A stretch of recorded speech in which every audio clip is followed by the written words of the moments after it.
예, 안녕하세요. 백억부동산 스토리의 민혜입니다. 금일은 여러분들과 함께 그 부동산 상승과 하락 이 부분에 대해서 한번 살펴보고자 하는데요. 저도 뉴스, 네이버 뉴스가 됐든 방송이 됐든 많이 보고 있습니다. 근데 이제 참 헷갈리게 해요. 그랬을 때 시장의 흐름을 언론에서, 방송에서 과연 어떤 방향으로 이야기를 하고 있는지 여러분들과 한번 살펴보는 시간을 갖도록 하겠습니다.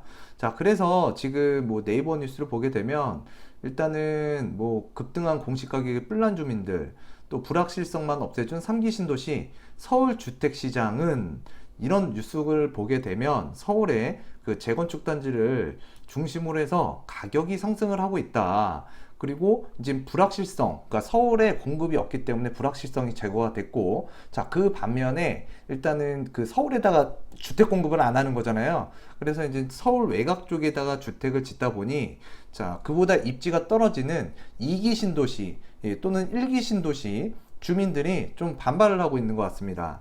자, 그래서 이 뉴스를 보게 되면 일단은 그 서울의 재건축 단지 가격이, 예, 연속 8주 상승을 하고 있다.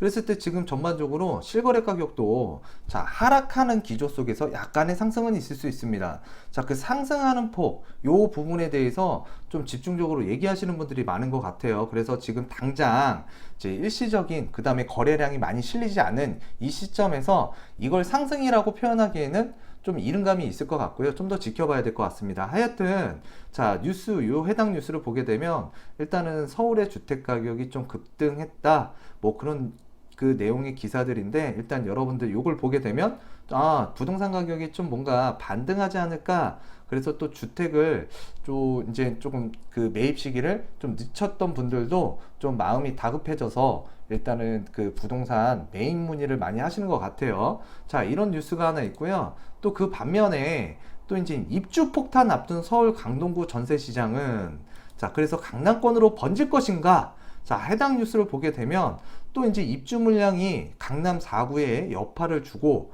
자, 강남 4구의 여파가 이제 서울 전역으로 퍼지고, 이게 수도권 또 지방 굉장히 안 좋잖아요. 그래서 지방 안 좋은데 더 안 좋은 상황으로 가지 않을까. 그래서 지금 부동산 시장이 정말 좀 우울한 시기로 가지 않을까 라고, 이렇게 좀 부정적인 내용으로 좀 그 전달이 되고, 또 그걸 받아들이신 분들도 있을 거예요. 그래서 같은 이 뭔가 그 포털 사이트 안에서도 뉴스가 어떤 걸 보면 상승도 하는 것 같기도 하고, 어떤 걸 보면 지금 주택을 매입하기에는 좀 이른감이 있는 것 같기도 하고. 자, 그래서 지금 우리가 참 혼란스러운 시장에 지금 그 상황에 지금 우리가 놓여 있다라고 보여지는데요. 일단은 여러분들께서 이 정보라는 거를 좀 제대로 그 전달받기 위해서는 일단은 그 우리가 공신할 수 있는 객관적인 자료를 토대로 해서, 공신력 있는 기관에서 나오는 객관적인 자료를 통해서 여러분들께서 그 정보의 권력을 누릴 필요가 있습니다. 그래서 뭐 정보기관이라고 해서, 예, 또는 이제 국가기관에서 발표하는 자료, 또는 해당 금융권에서 발표하는 자료, 뭐 이게 정확하게 맞을 수는 없습니다. 그렇지만 여러분들께서 그런 것들을 자꾸 보게 되면 뭔가 좀 스마트해져요. 똘똘한 주택만 여러분들께서 찾아낼 게 아니라 여러분들 자체가 좀 스마트해지고 똘똘해지면 그 똘똘한 주택은 여러분들한테 항상 가까이 있습니다. 자, 그래서 요 지금 뭐 강동구의 입주 물량으로 인해서 강남 4구에 여파를 줄 수 있다, 그런 내용의 기사인데요.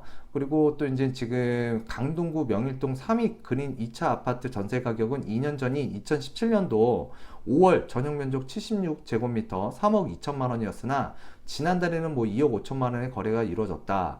그래서 이제 명일동 고덕동에 2년 전보다 5에서 10% 이상 떨어진 전세 물량이 등장하고 있다. 그래서 이제 그 많은 수많은 전문가분들께서 강동구의 입주 여파가 장기화되는 것은 물론이고 인근 강남권까지 번질 수 있다고 우려하고 있다. 그랬을 때 이 부분들 굉장히 많은 분들께서 방송도 하셨습니다.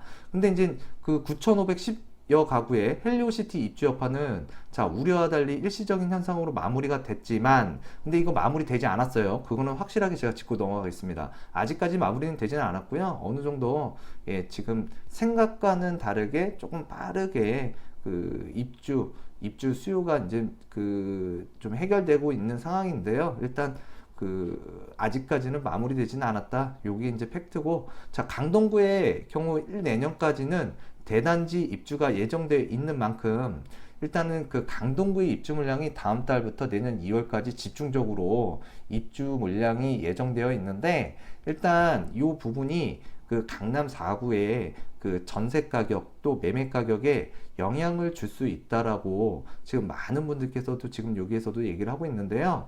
일단은 여러분들께서 이쪽 해당 지역, 그 해당 지역에다가 주택을 매입하고자 하시는 분들은 조금 올해 내년까지는 좀 지켜보셨으면 좋겠습니다. 그래서 지금 이쪽 우리가 강동구 쪽에 입주 물량이 굉장히 많아지는데, 자, 송파구, 그 다음에 이제 서초구, 예, 강남구, 서초구, 예, 요 아파트 분야까지 시장까지 분명히 영향을 주는지 안 주는지 여러분들께서 내년까지는 한번 살펴볼 필요가 있다라는 거예요. 그래서 내 집 마련을 아직 못 하셨다 그러면 좀 내년까지는 좀 지켜보시는 것도, 좀 보수적인 입장에서 지켜보신 후에 판단을 하시는 것도 나쁘진 않을 것 같고요.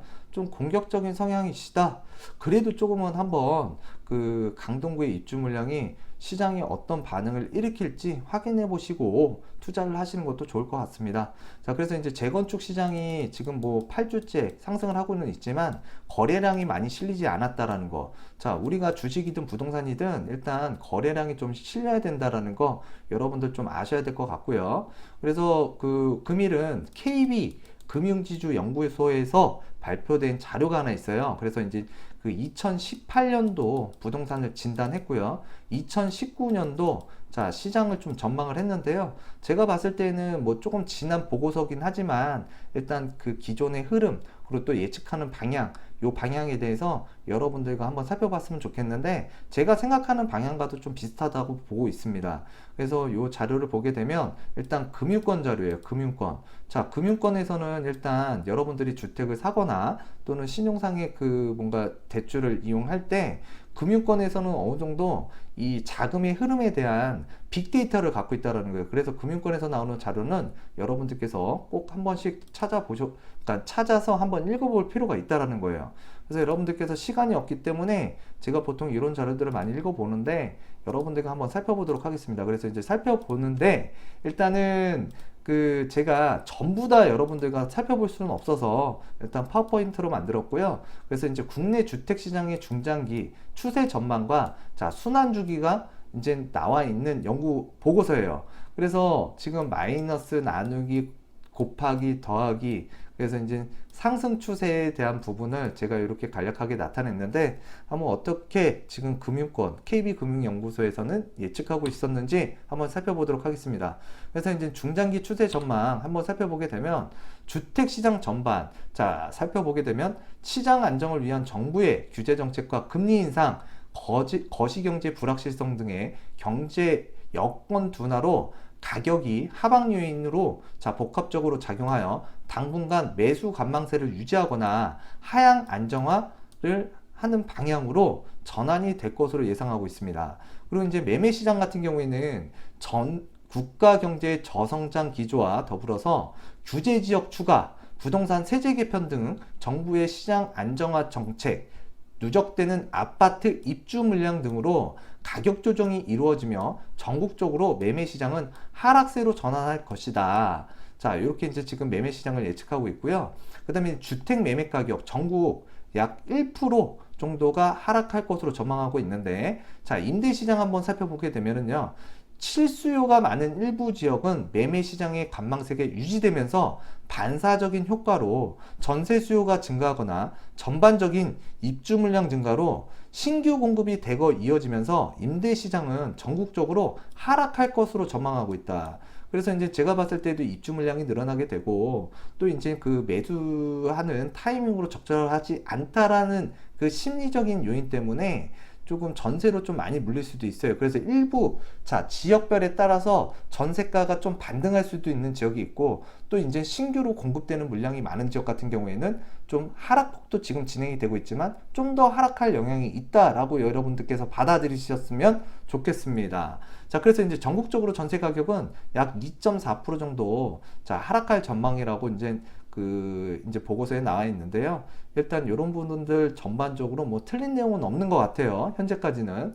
그리고 이제 매매 거래 시장을 살펴보게 되면 정부의 부동산 규제 정책 기조와 금리 인상 등으로 투자자의 주택 구입 보류 및 구입 시기 조정 등이 예상됨에 따라서 매매 거래 시장은 전년 대비 감소할 것으로 전망하고 있습니다. 그렇지만 지금 최근에 금리 인상, 이 부분 좀 체크를 해봐야겠죠. 지금 뉴스를 보거나 또는 이제 방송을 보게 되면 미국의 금리 인하 부분을 좀 언급하고 있어요. 그랬을 때 분명히 한국은행에서도 미국의 금리 인하 여파로 인해서 금리를 상승하기보다는 동결 또는 인하를 하는 방향으로 좀 방향을 잡을 것 같고요. 또 이 또한 인하를 하게 되면 부동산 시장에 큰 영향을 줄 것 같습니다. 근데 이제 부동산에 영향을 주기 위해서는 이제 개인의 대출이 원활해져야 되는데 지금 개인의 대출이 그렇게 원활한 편은 아니에요. 그렇기 때문에 과연 금리 인하의 효과는 누가 볼 것인가? 개인이 부동산을 취득하기 위한 혜택으로 볼 것인가? 아니면 기업적인 운영을 하기 위해서 자금 조달을 할 때 기업에서 혜택을 볼 것인가? 제가 봤을 때에는 개인보다는 일단 기업 쪽에서 혜택을 많이 볼 것으로 보여져요.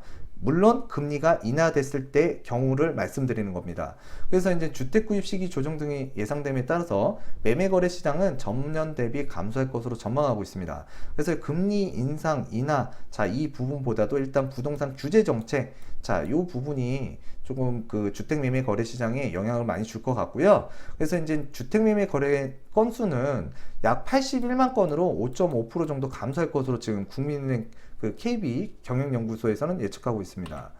그래서 이제 최근에 주택 동향 및 19년 주택 전망을 요약하게 되면 17년도에는 주택 매매 가격이 1.5% 상승, 18년도에는 1.1% 상승. 그렇지만 이제 19년도에는 1% 정도 평균적으로 이제 하락할 것으로 보여지고 있고, 그 다음에 이제 수도권과 지방을 나눠서 봐야 돼요. 그래서 이제 19년도 전망치는 수도권은 0.5%, 그 다음에 지방 같은 경우에는 마이너스 1.8% 하락할 것으로 보여지는데, 수도권과 지방의 주택 매매 가격 변동률이 상당히 그러니까 크다라고 지금 우리는 이 자료를 통해서 이제 알 수가 있는데, 일단 자산이라는 거는 여러분들께서 좀 사람이 모일 수 있는 유인책이 있는 개발 계획이 있고 철도 도로망이 깔리는 그러한 지역 쪽으로 조금 자산 포트폴리오를 이동하는 게 좋을 것 같고요. 주택을 매수할 경우에도 꼭 그 부분은 제가 좀 염두를 해서 내가 사는 곳과 내가 주택을 소유하고 있는 그 지역이 꼭 같을 필요는 없다.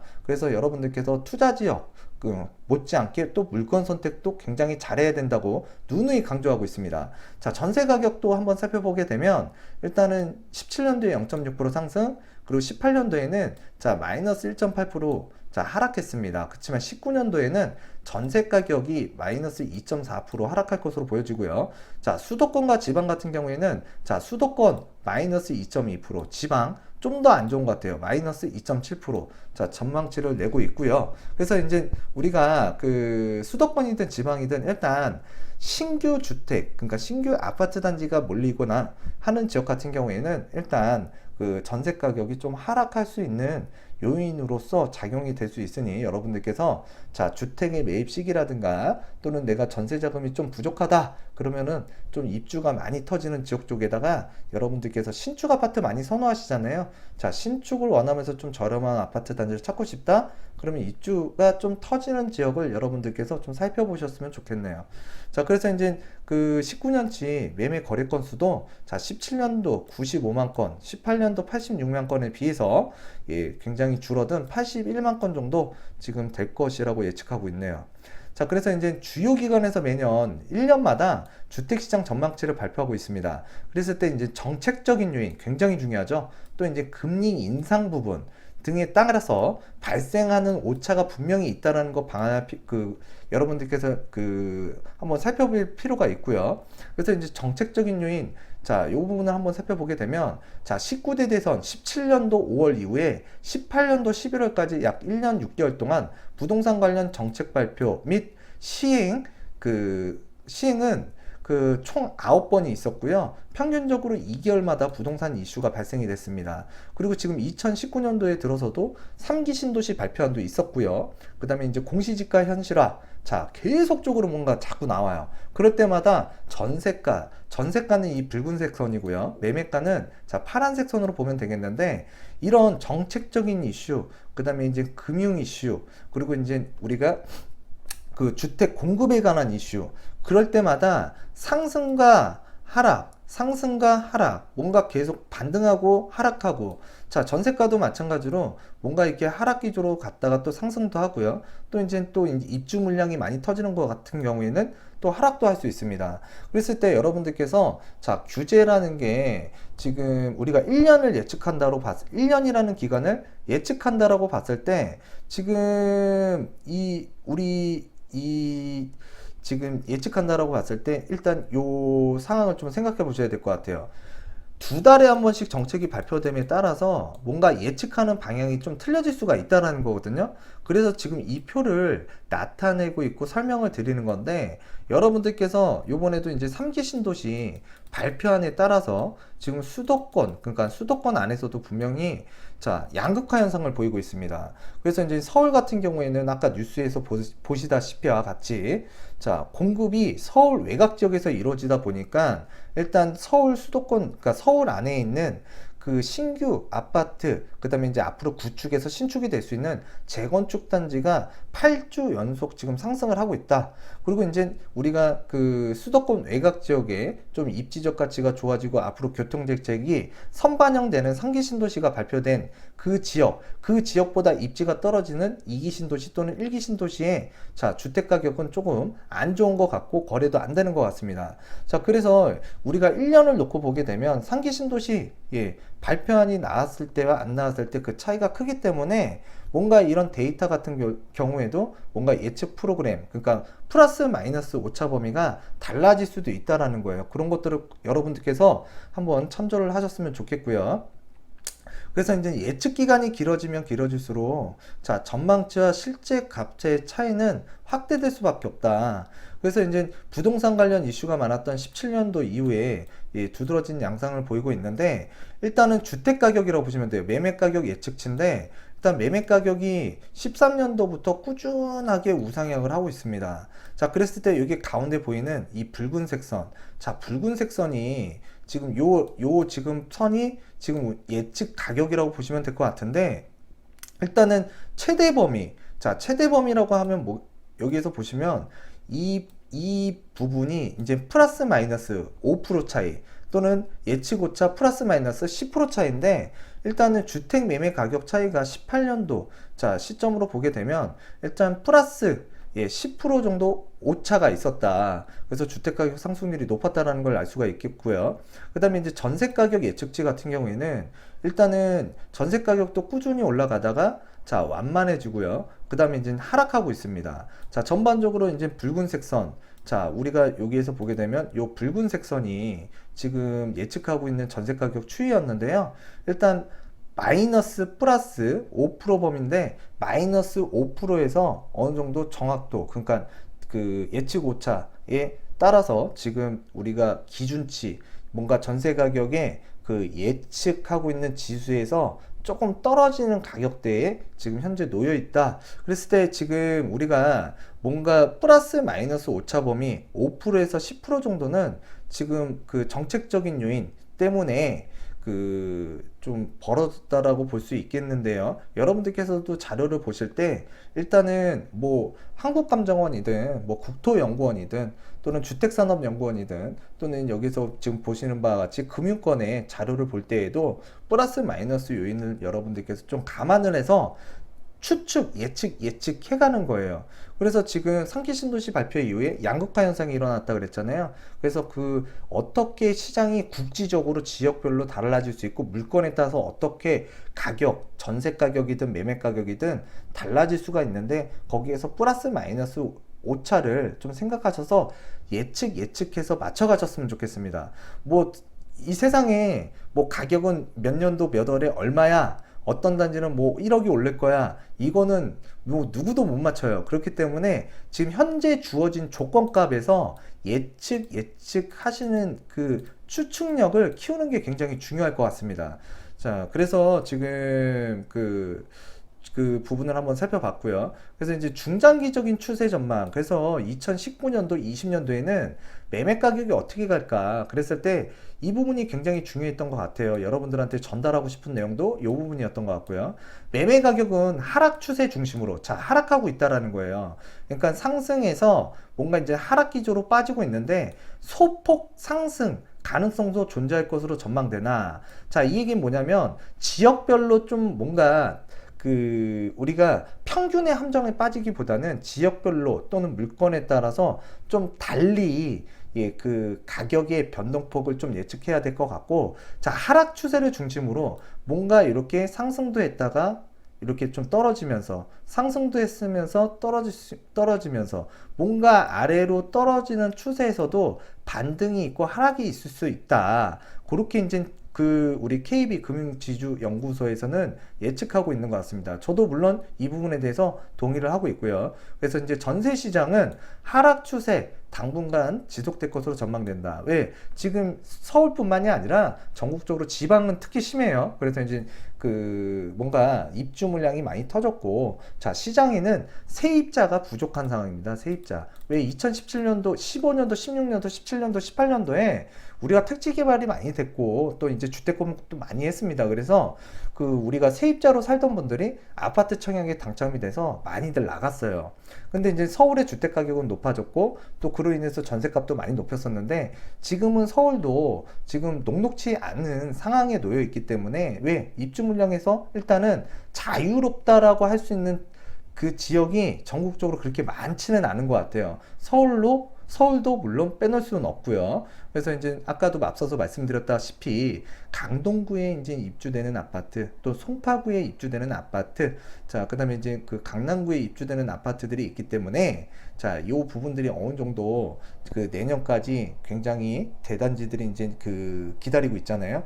그 입주 물량이 어떻게 매매가 전세가에 자, 영향을 줄 것인지 한번 살펴보고, 예, 취득하시는 것도 중요할 것 같아요. 그래서 우리가 동서남북으로 따지면 일단 동남권, 서울의 동남권 일대는 한번 예의주시를 해보자. 그래서 지금 아래쪽에 중장기 추세 전망을 한번 보게 되면, 일단은 15년도부터 지금 꾸준하게 가격이 상승을 했고요. 그래서 지금 2018년도 10월을 기준으로 해서 지금 이 붉은색 선, 요좀 진한 붉은색 선이 이제 KB금융지주연구소에서 이제 예측하는 중장기 추세 전망을 나타내고 있는데요. 자, 진한 분홍색은 플러스 마이너스 5%, 그 다음에 좀 연한 분홍색, 이 끝에 라인들은 일단은 플러스 마이너스 10%라고 보시면 될 것 같은데, 앞서서 봤던 바와 같이 금리의 뭐 인상, 인하에 대한 부분, 또는 정책적인 여건, 그 다음에 대출 여건, 뭐 세제 여건이 어떻게 이제 그러니까 발표가 되느냐에 따라서 시장에 또 최근에 이제 3기 신도시 공급안 때문에 또 이제 뭐 달라졌잖아요. 어느 지역은 좀 상승 기조로 갔고 어느 지역은 좀 거래도 안 되고 좀 하락 기조가 좀 낙폭이 심해졌고요.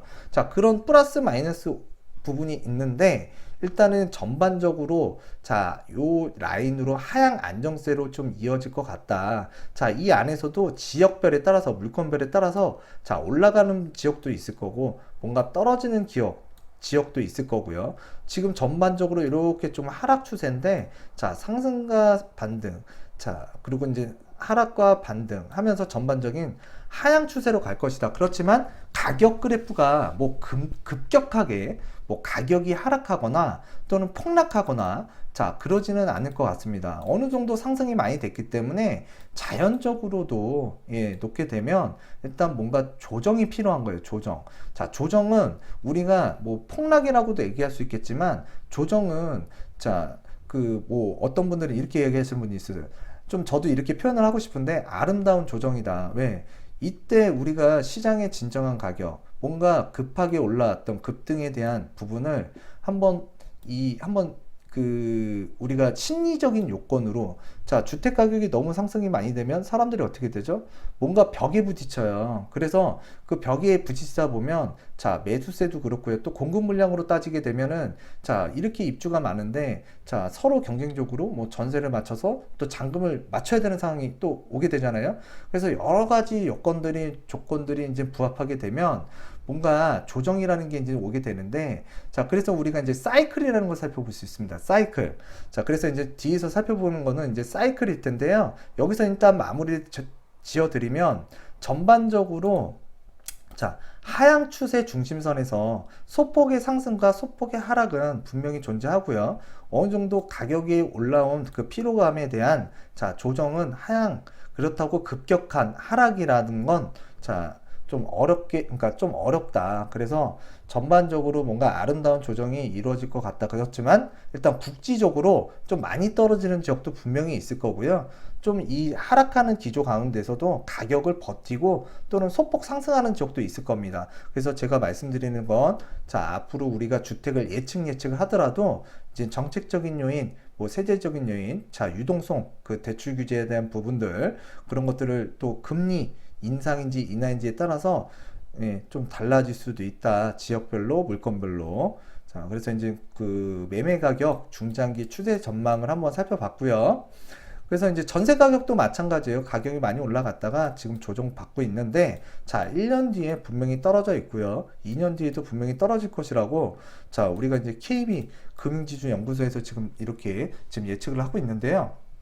자, 주택시장 전망은 정책적 요인, 자, 심리, 제가 한 달에 한 번씩 국토연구원에서 나오는, 야, 부동산 소비자 심리지수를 보고 있습니다. 자, 심리지수 굉장히 중요한 거고요. 뭐 지금 심리 자체가 위축이 됐기 때문에, 또 그리고 이제 다양한 영향 요인으로 인해서, 자, 뭔가 이제 예측 기간에 따른 차이가 분명히 존재할 수 있습니다. 그래서 앞에서 계속 말씀을 드렸고요. 그 전망치뿐만이 아니라 이제 예측 오차 범위에 따른 전망치도 분명히 제시할 필요가 있는데, 지금 이런 자료들, 예, 금융연구소에서 굉장히 잘 나타내고 있잖아요. 그래서 이 지금 전세가도 그 중장기적인 그 추세 전망은 좀 하락 기조고요. 그 다음에 이제 그 매매가에 비해서 플러스 마이너스 오차 범위가 굉장히 클 수가 있다. 근데 이제 클 수밖에 없는 게, 공급이 조금 많이 몰리는 지역, 입주 물량이 터지는 지역 같은 경우에는 조금 플러스 마이너스가 좀 클 수 있다라고 보시면 될 것 같고, 1년과 2년 후에 전반적인 전국적인 그 전세 가격은 좀 하락 기조를 유지할 것 같다. 이게 팩트라는 거 여러분들께서 알아두셨으면 좋겠습니다. 그래서 이제 국내 시장 순환 주기, 자, 안정성 진단을 한번 살펴보도록 하겠는데요. 자, 주택 시장은 상승과 하락, 자, 국면이 반복되는 것으로 나타나고요. 그 다음에 성공적인 정책 시행과 거래를 위해서는 일단 순환 주기와 시장 안정성에 대한 판단이 굉장히 중요합니다. 그래서 이제 순환 주기는 회복기, 자, 호황기, 후퇴기, 침체기로 구성이 되고요. 주택의 수급 상황이나 산업 구조 등 지역 상황에 따라서 지역별 순환 주기는 차별화가 있다. 이게 핵심입니다. 그래서 이제 그 지역별로도 좀 차별화를 해서 살펴봐야 될 것 같고, 자, 주택시장의 순환 주기와 안정성 파악은, 자, 시장 흐름의 파악에는 중요하지만 관련 연구가 충분하지 않아 지역별 시장 흐름을 이해하는 데는 제한적이다. 그래서 이제 분석 내용을 한번 살펴보게 되면, 지역별 실제 주택 가격을 이용한 그 필터링을 통해 지역별 주택시장의 순환주기를 식별하고요. 최근 시장의 안정성 진단을 한번 살펴보게 되면, 그 순환주기, 그래서 이제 1986년도부터 2018년도 11월까지 장기 시계열에 존재하는 주요 지역을 대상으로 순환주기를 추정하고, 최근 시장 상황을 파악, 그래서 지금 아래 보게 되면 순환주기 분석 결과가 나왔는데요. 자, 전국적인 게 지금 요 그래프라고 보시면 되고, 자, 서울의 그래프를 보면 될 것 같고요. 자, 울산 같은 경우에는 지금 이러한 순환주기에 의한 그래프가 나타나고 있다.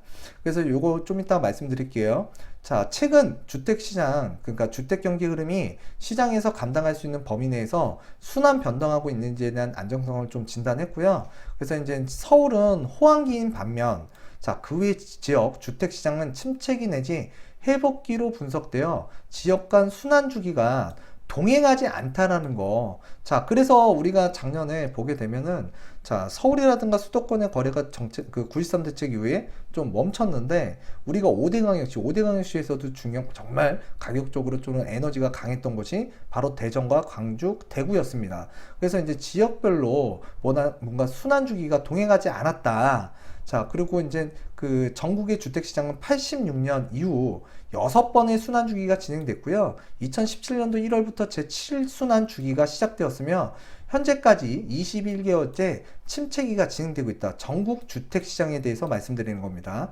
자, 그래서 이제 서울은 회복기를 거쳐서 2017년도 9월부터 15개월간 호황기였고요. 자, 우리가 회복기, 호황기, 후퇴기, 침체기로 나눠진다 그랬잖아요. 그래서 이제 서울 같은 경우에는 17년 9월부터 15개월간 호황기가 진행됐었다. 그리고 이제 울산 같은 경우에는 실물 경기 침체, 자, 지역 경기 산업 자체가 좀 침체가 되다 보니까, 자, 소득이 감소하고, 자, 일자리가 없어지다 보니까 인구 유출로 인해서 시장 침체가 심각하다. 그리고 또 울산 같은 경우에는 또 공급까지 많았습니다. 그러다 보니까 지금 울산의, 자, 순환 주기를 보게 되면, 자, 상승과 하락, 상승과 하락, 상승과 하락을 반복하고 있는데, 일단은 제가 봤을 때는 울산은 그 침체기로 보여지고요.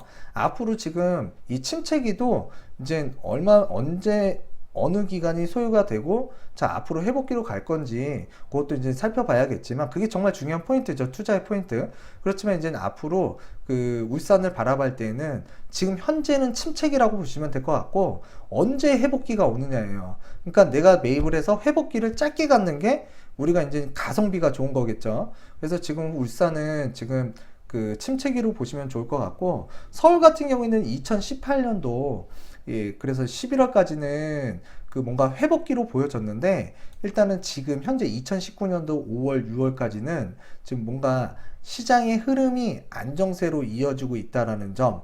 자, 그래서 지금 뭔가 후퇴기로 가고 있지 않나 라고 보시는 분들도 있고, 예, 그 다음에 이제 뭐 아직까지는 그래도 서울의 주택 가격은 조금 더 상승을 할 수 있다. 자, 그래서 이제 지금 우리가 최근에 3기 신도시를 발표를 했는데, 이 3기 신도시 발표 이후에 서울의 주요 재건축 단지가 뭔가 상승은 했지만, 일단은 이전 2018년도 8월, 9월에 가격까지 회복이 됐느냐, 요거는 뭔가 실거래가가 명확하게 나올 수 있는 지금 한 7월, 8월, 왜 그러냐면 이제 60일이라는 갭 차이가 있기 때문에 그렇습니다. 그래서 그때 다시 한번 살펴봐야 될 것 같고요. 그래서 시장이 지금 아직도 한번 조금 더 상승 여지가 있는 회복기 상태냐, 아니면은 뭔가 지금 3기 신도시 발표 이후에 또는 작년 2018년도 8월, 9월 이후에, 자, 뭔가 이제 그 후퇴기, 그러니까 그 우리가 그 후퇴기로 조금 접어드는 서울시장이냐, 요 판단은 한 7월 정도 되면은 어느 정도 좀 윤곽이 나오지 않을까 합니다. 자, 그때 다시 한번 순환 주기를 살펴볼 거고요. 그리고 이제 전국적인 상황을 보게 되면 뭐 상승과 하락, 상승과 하락,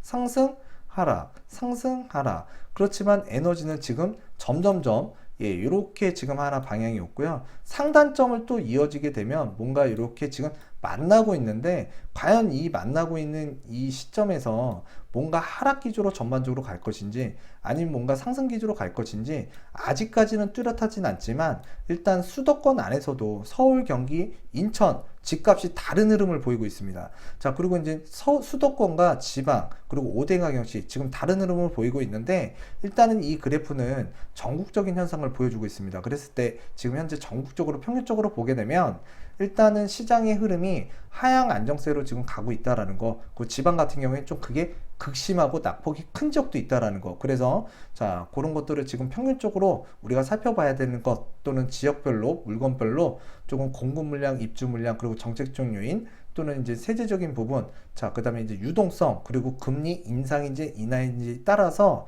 또 그리고 이제 3기 신도시가 이제 지정되고 난 이후에는, 자, 그로 인한 뭔가 지역적 경기 침체가 또 올 수 있는 지역, 또는 그로 인해서 반등할 수 있는 지역, 이런 것들을 잘 구분해서 그 순환 주기를 좀 분별했으면 좋겠습니다.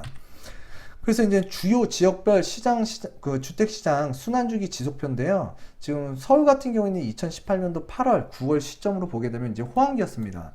그래서 지금 15개월간 지속이 됐었고요. 그 다음에 이제 광주나 대전, 5대 광역시죠. 그래서 지금 2018년도 2월, 그 다음에 2017년도 대전은 2월부터 뭔가 지속적으로 지금 그 회복을 하고 있다라고 보시면 돼요. 그래서 이제 광주, 대전 같은 경우에는 일단 회복기 상태였기 때문에 타 지역이 좀 조정받고 거래가 안 되더라도 가격적으로 좀 하락한 요인이 있더라도 광주, 대전, 대구는 뭔가 상승을 하고 있더라. 그래서 이제 그 우리가 그 동일국면 과거 지속 기간인데요. 일단은 뭐 88년, 89년, 94년, 96년 그래서 이제 그 몇 개월 동안 그 회복기에 있었는지 그랬을 때 지금 대전 같은 경우에는 22개월이에요. 근데 지금 대전이 그 회복기 상태에서 가장 오래 갔던 건 94년도부터 96년 약 30개월이 가장 길었었고요. 그 다음에 이제 그 우리가 회복기 대전에서는 19개월 2001년도부터 2002년도에 회복기에 한 번 있었는데 이때는 19개월이었다. 그래서 평균적으로 23개월을 지속하고 있었는데 지금 대전 같은 경우에는 지금 23개월이 좀 넘어간 것 같고요. 그리고 이제 광주 같은 경우에도 보통 10개월이었는데 지금 현재 지속적인 국면이 10개월이었습니다. 그렇지만은 지금 현재 평균 그 23개월 연속 그 회복기 국면에 있었던 게 광주였고요. 그래서 이제 점차적으로 보게 되면 2010년, 11년도에 이제 광주가 회복기였는데 8개월. 그 다음에 2014년도, 15년도에는 회복기였지만 7개월 유지를 했었다. 그랬을 때 지금 그 최근 그 우리가 순환 국면, 4국면과 5국면을 따졌을 때 광주는 지금 그때보다는 조금 회복기를 길게 가져가고 있다. 이런 걸 좀 알아두셨으면 좋겠고 그래서 18년도까지의 서울은 과열된 시장 서울은 과열됐고요. 울산은 침체되는 시장으로 대비가 됐는데 그 외 지역은 안정적인 범위 내에서 순환이 그러니까 뭔가 사이클이 그 있었다라는 거예요. 그래서 이제 상승과 하락을 반복하고 있는데 그 외 지역 같은 경우에는 안정적인 범위 내에서 순환 변동을 하고 있다. 그렇지만 이제 서울은 2018년도 3월부터 안정 범위를 벗어났고요. 특히 9월 2018년도 9월부터는 시장의 안정 범위를 크게 벗어나서 과도한 과열 국면이 진행이 됐습니다. 그래서 이제 우리가 그 투기 과열 지구도 좀 범위를 확대를 했고 투기 지역도 확대가 됐습니다. 그리고 일단 9.13 대책을 통해서 그 대출 유동성, 그러니까 대출 규제를 그러니까 강화를 함으로써 뭔가 주택 시장에 찬물을 끼얹긴 했는데요.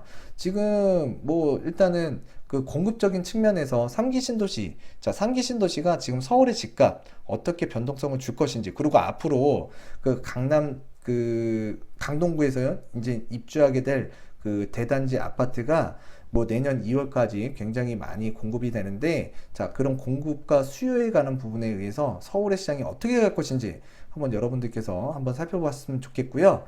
광주는 최근 저점을 기록한 이후에 회복기에 진입했고요. 부산은 임기 수준 경계에서 그 저점을 기록한 후 회복기로 전환이 됐다. 그래서 부산과 울산은 지금 작년 기점으로 보게 되면 이제 침체기였고요. 지금 울산이나 이런 데 같은 경우, 그러니까 부산 같은 경우에는 지금 침체기를 지나서 회복기로, 그러니까 언제쯤 진입할 것인지 그런 것들을 조금 여러분들께서 예측을 하셨으면 좋겠습니다. 뭐 갑자기 규제가 풀린다든지 그런 것들 예를 들자면 그런 것들을 좀 살펴봤으면 좋겠고요. 실물 경기 침체가 심화되고 있는 울산은 매우 가파르게 침체가 진행되고 있고 2018년도 6월부터는 급격한 그 가격 하락이 관측되어서 굉장히 불안정한 상황이다. 그래서 사실 알고 보면 울산이 지금 침체기고 울산 같은 경우에 어떻게 보면 지금 저는 저점이라고도 보여져요. 근데 이제 이 저점 구간을 지나서 이제 회복기로 가는데 이게 1년이 걸릴지 2년이 걸릴지 그 다음에 뭐 3년이 걸릴지 요거는 우리가 좀 시장 판단을 좀 예측을 해야 된다 그랬잖아요. 그래서 오래 기다리는 것보다는 짧게 기다리는 게 더 좋겠죠. 가성비라는 게. 그래서 그런 기간들을 내가 언제 적시에 들어가는 게 좋을지 여러분들이 좀 판단을 하셔야 되는데 여러분들이 이런 자료, 객관적인 자료 이런 것들을 여러 가지들을 좀 많이 살펴보시고 종합적으로 판단할 수 있는 능력, 전문가한테 너무 의존하지 말고 내가 판단할 수 있는 능력을 키우는 게 중요할 것 같습니다. 그래서 이제 주요 지역 주택시장 안정성 진단 결과를 살펴보게 되면 지금 이게 2018년도 자, 그 연말까지 기준을 보고 2019년도에 그 발표한 자료인데 일단은 아직 2019년도가 끝나지는 않았습니다. 자, 그렇지만 이제 서울 같은 경우에는 뭔가 그 과열 국면에 진입했다. 그래서 이제 과열 국면이고요. 이제 광주 같은 경우에도 뭐 에너지가 굉장히 좋았습니다. 그렇지만 이제 광주 같은 경우에 2018년도 기준으로 보게 되면 일단 회복기에 있었고 물론 대전도 그렇고요. 대구도 회복기에 있었다고 보시면 될 것 같아요. 그리고 이제 부산 같은 경우에도 뭐 지금 굉장히 상승을 많이 했다가 지금 뭔가 그 지금 굉장히 하락을 많이 했는데 울산도 마찬가지고요. 그래서 지금 부산과 울산은 지금 그 침체기 있다. 그 침체기인데 이 침체기에서 회복기. 자, 회복기로 언제 시점에 갈 것인지 여러분들께서 좀 예측 하셨으면 좋겠습니다. 그래서 저도 나름대로 이제 부산에 대해서 관심이 굉장히 많은데요. 일단 울산 같은 경우에는 관심 밖에 있습니다. 그렇지만 이제 부산 같은 경우에는 우리나라에서도 그래도 알아주는 항구 도시잖아요. 그리고 굉장히 브랜드 가치, 지역 그 브랜드 가치가 굉장히 높아졌는데 일단 가격적으로 조정을 받고 있고 침체기에서 언제쯤 탈출할 것인지 저도 항상 예측하고 있습니다. 자, 그래서 이제 전반적인 그 안정성 진단을 한번 살펴봤고요. 그래서 뭐니 해도 서울의 주택시장 자, 굉장히 관심들 많으시잖아요. 또 서울이 그래도 대한민국에서는 상징성이 있는 그 지역 중에 하나고요. 그래서 이제 순환주기를 살펴보게 되면 서울 같은 경우에는 순환주기가 총 6번이 있었습니다. 그래서 이제 4번, 5번, 6번이 있었는데 수축과 확장 지속적으로 계속 반복이 됐고요. 자, 수축에서는 그러니까 우리가 수축에서 보게 되면 후퇴기, 침체기가 있고요. 그다음에 이제 회복기가 있고 호황기가 있다라고 보시면 될 것 같습니다.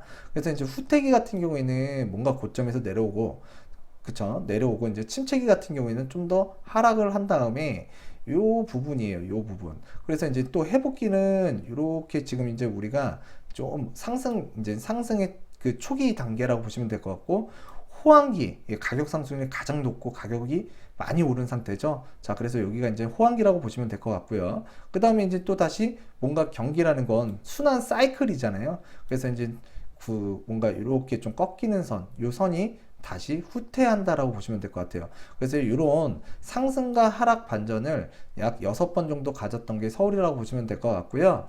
지금 현재 서울 같은 경우에는 2017년도 9월까지, 아니 2017년도 9월부터 약 15개월 동안 자, 호황기에 있었다라고 보시면 될 것 같습니다. 그래서 이제 확장기였는데 자, 이 그러니까 호황기가 조금 더 지속될 것인지 또는 이게 바로 수축기로 들어갈 것인지 이거 우리가 딱딱 구별할 수 있는 건 아니거든요. 그 지나가 보면 이렇게 데이터를 만들 수 있을 정도로 명확합니다. 그렇지만 우리는 지금 현실을 살고 있기 때문에 항상 미래를 예상하고 예측을 해야 되는데 자, 미래의 예측은 어느 분이 특별하게 맞출 수도 있는 거고 틀릴 수도 있습니다. 그랬을 때 우리가 항상 어느 한쪽 베이스에 치우쳐서 하락론에 너무 치우칠 필요도 없고 자, 상승론에 너무 치우칠 필요도 없습니다. 그렇지만 우리가 이제 이 수축기와 확장기, 자, 경과기간을 보게 되면 후퇴기는 가장 길었던 게 자, 그 07년도 1월 달이라고 보시면 될 것 같아요. 60개월. 자, 후퇴기가 07년도 1월부터 약 60개월 동안 진행이 됐고, 그래서 이제 2011년도 11월까지 그 후퇴기가 진행됐던 게 가장 길었다. 그 다음에 이제 상승기로 보게 되면, 일단은 우리가 그 호황기로 살펴볼 수 있겠는데요. 자, 호황기 같은 경우에는 그 27개월. 자, 89년도 1월부터 91년 3월까지 27개월 동안 호황기가 있었습니다. 자, 그리고 또 뭐 짧게는 침체기가 뭐 4개월 있었던 적도 있고요.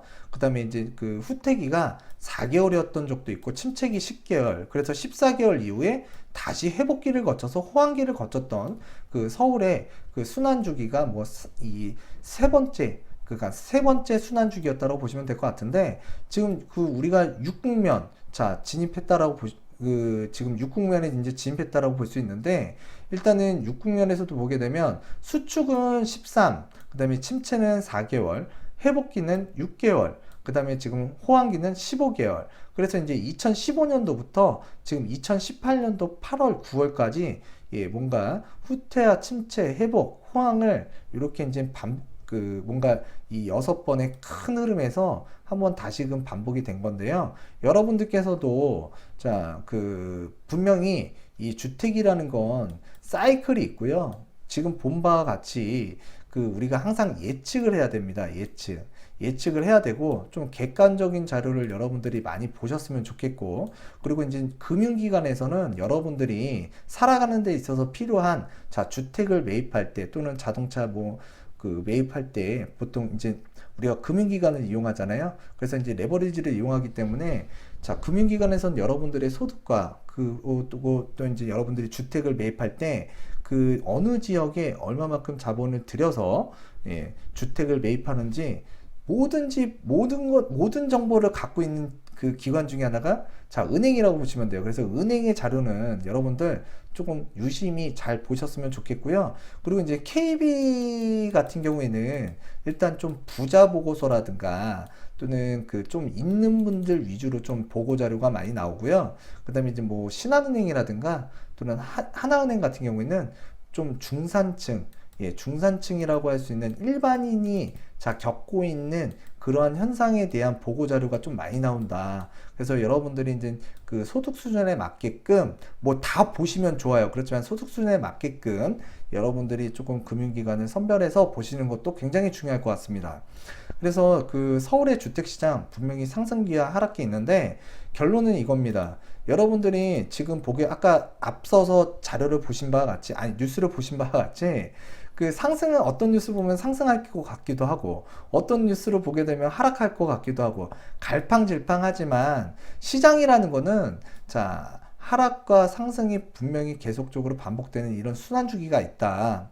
그랬을 때 지금 이 KB금융연구소에서 얘기하고 싶은 거는 자, 이 오차 범위가 분명히 존재를 하고 오차 범위 안에는 뭐 정책적인 요인, 그다음에 뭐 세금, 뭐 대출에 관한 요인, 그다음에 금리 인상 인하, 또 수요와 공급에 관한 부분 이런 것들이 자 계속 지속적으로 발표가 되기 때문에 거기에 대한 오차까지도 좀 생각을 해서 자료 데이터를 바라봤으면 좋겠고요. 그 다음에 이제 우리가 그 매수 타임이 정말 중요하잖아요. 여러분들이 이러한 자료들을 조금 더 보는데 익숙해진다 그러면 그래도 내 집 마련 또는 자산 마련 하는데 투자 자산을 그러니까 뭔가 투자를 했을 때 뭔가 조금 남들보다는 좀 주관적으로 좀 뚝심 있게 좀 남의 힘에 의존해서 투자하는 그런 부분에 대해서 벗어날 수 있다. 그런 부분들을 여러분들이 좀 알아두셨으면 좋겠고요.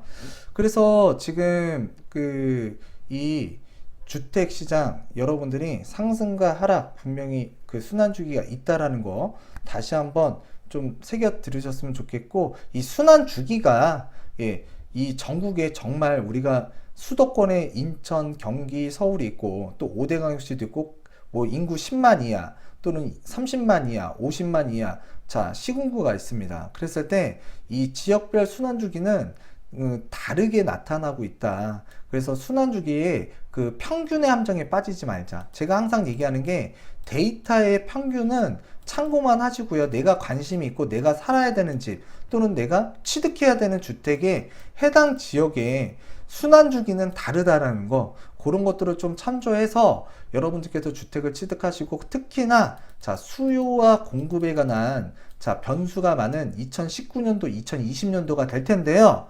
자 이 부분을 여러분들께서 좀 유심히 좀 보셨으면 좋겠습니다. 자 그래서 금일 그 KB금융연구소에서 나온 그 순환 주기표를 한번 살펴봤고요. 제 다음 시간에도 좀 유익한 내용으로 다가서는 100억 부동산 스토리의 미래가 되도록 하겠습니다. 자 그래서 여러분들에게 다시 한번 말씀드릴게요. 하여튼 그 상승인지 하락인지 어느 한쪽에만 치우치지 마세요. 편식하면 부동산도 실패합니다. 그렇기 때문에 여러분들이 필요한 정보들을 안 좋은 정보든 좋은 정보든 잘 취합하셔가지고 합리적인 선택을 꼭 하셨으면 좋겠습니다. 자, 감사합니다.